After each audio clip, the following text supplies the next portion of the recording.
Everyone knows that it's not okay to waste food, but no one really understands the extent of its impacts. And they don't realize how much food waste is contributing to climate change. Composting is a process which turns food waste into a type of soil that grows back healthier food. So it's kind of like a full circle.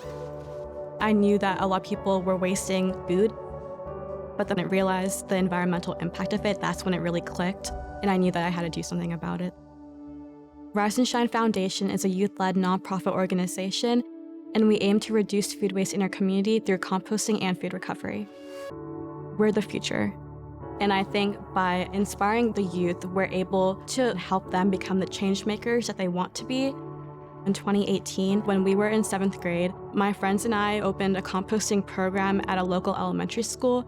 Since then, we've expanded our program to 9 schools, and we've diverted around 110,000 pounds of food waste from going to incinerators. In food recovery, we take unopened, uneaten food and redistribute it to the community.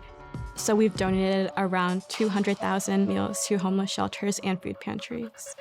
I want to change the mindset of the younger generation because they're able to create greener habits that's going to last with them their entire life. Climate change can be very overwhelming, but one little change in habit can create a big difference.